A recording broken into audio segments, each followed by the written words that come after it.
Damn shame, but what I feared was going to happen is actually happening.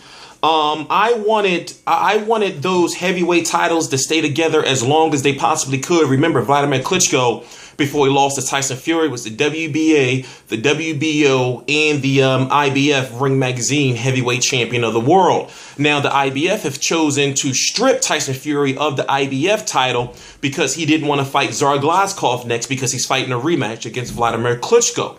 Glazkov is going to be fighting someone by the name of Charles Martin sometime in March or April of 2016 for the IBF title, which leaves Tyson Fury with only the WBO and the WBA and the Ring Magazine titles that he'll be fighting Wladimir Klitschko for in a rematch. I actually think what the IBF did was wrong. You know, Main Events, the promoter of Glazkov, said they wouldn't take any step aside money. And, you know, I'm thinking, okay, we knew, or you should have known, that Wladimir Klitschko, after Tyson Fury, if he would have won, would have had to fight Glazkov.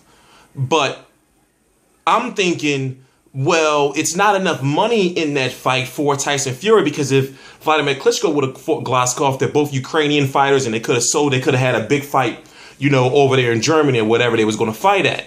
But it's like you're going to strip Tyson Fury, and it's like, you know, the whole goal of boxing, or what a lot of boxing fans want to see, is we want to see one champion in a division. So I'm thinking, if Tyson Fury beats Wladimir Klitschko, does he go after, if Tyson Fury beats Wladimir Klitschko again, does he go after the winner of Glazkov versus Charles Martin to try to get that IBF title back?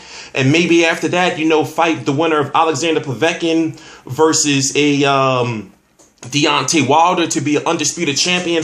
I just think that the IBF really jumped the gun a little bit here. Or if it's not the IBF, then maybe it was Glazkov's team, where they were saying, no, we don't want no step aside money. We want that belt, or we want to fight Tyson Fury next. Remember, Glazkov, in a very controversial decision, beat Steve Cunningham a year ago to become the IBF #1 contender. So it was already known, especially by me and a lot of other people who follow the heavyweight division, that Glazkov was going to have to get his shot eventually.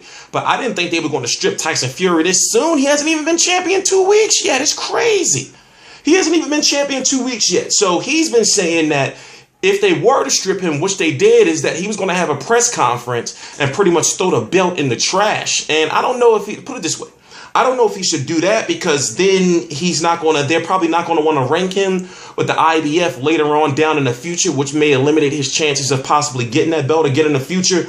But it's like, damn, I really wanted those belts to stay together. And for some reason, after Wladimir Klitschko, something told me that those belts wasn't going to stay together. And I'm thinking, like, what's next? Is the WBA going to say, okay, well, you got to fight Lucas Brown or Chagiev, I forgot to pronounce his name, next, you know? Or when it comes to the WBO, what are they going to do? You know, so it's a shame, but Tyson Fury has been stripped of the IBF title. You know, I really wanted him to be, you know, the unified champion, and he's still unified with the WBO and WBA, but I really wanted him to hold on to all three belts as long as he possibly could. Now, in a situation where by the end of this year, or in the next few months, we're going to have, instead of 2 champions in the heavyweight division, we're going to have 3 champions: Glazkov or Charles Martin, Tyson Fury, Wladimir Klitschko, and Deontay Wilder, Alexander Povetkin, or Artur Szpilka.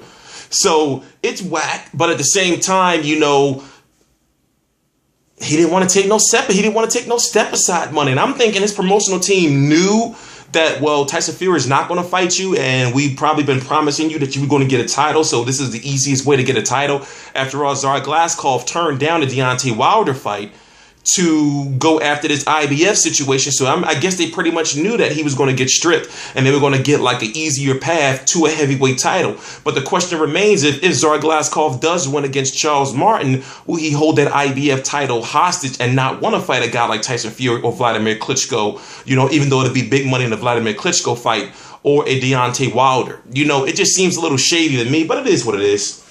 On T Street Controversy, this is T Street Controversy Live. I cover every single major fight live. And, you know, this is a situation where Tyson Fury was, you know, I wanted him to go along the path of trying to be an undisputed champion. But now, since he's been stripped, I don't know how the whole heavyweight landscape is going to play out. I'm a little under the weather, but I'm getting myself together. This is T Street Controversy. This is T Street Controversy Live. I cover every single major fight live. Please subscribe.